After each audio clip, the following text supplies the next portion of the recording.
Agora nós vamos falar então sobre as diferenças que existem entre uma vértebra cervical, uma vértebra torácica e uma vértebra lombar. Se você ainda não assistiu o vídeo que fala das características típicas das vértebras, sugiro que você assista primeiro para se familiarizar com os nomes das estruturas, dos acidentes anatômicos, e depois você veja realmente quais são essas diferenças que existem.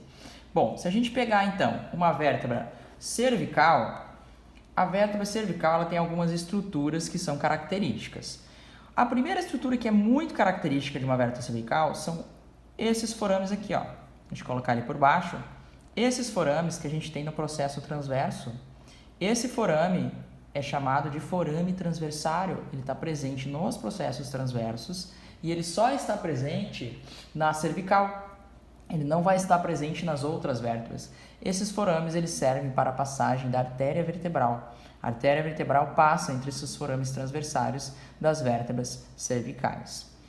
Outra estrutura que é característica da cervical, nós temos geralmente esse processo espinhoso, ele é bífido, geralmente de C6 até C6.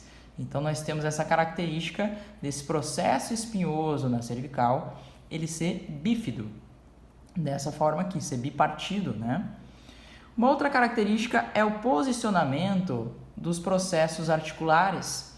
Esses processos articulares, numa vista de perfil, se a gente olhar, geralmente ele tem uma angulação aqui, ó, de 45 graus, esse processo articular de uma vértebra cervical.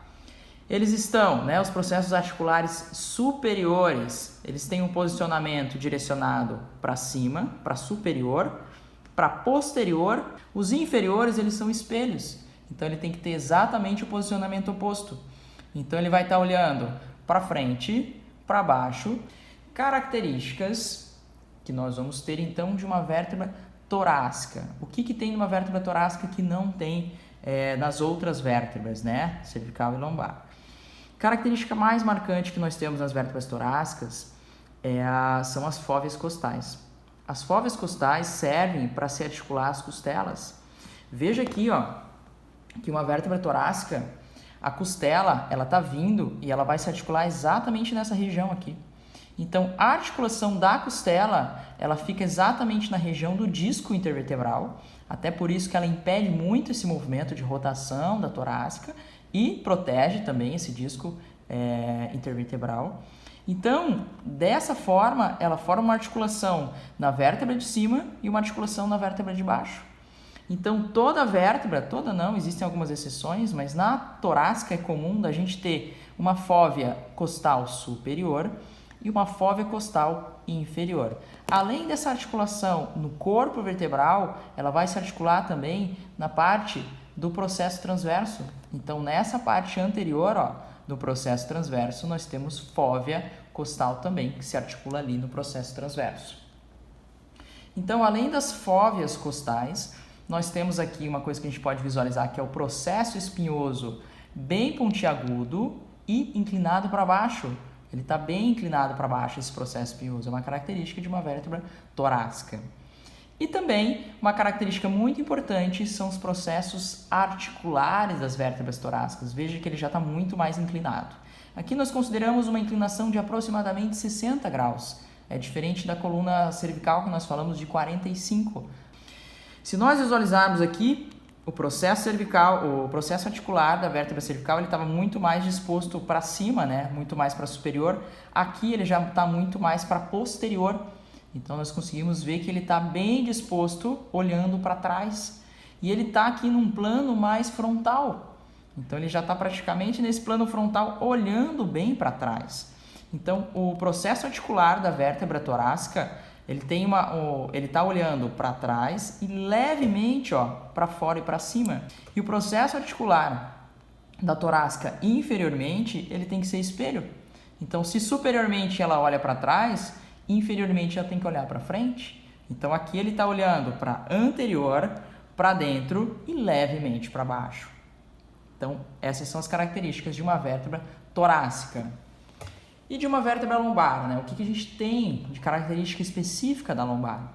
Bom, primeiro, o processo espinhoso da vértebra lombar, ele é bem diferente também. A gente pode olhar aqui, ele é muito mais robusto e ele é considerado quadrilátero.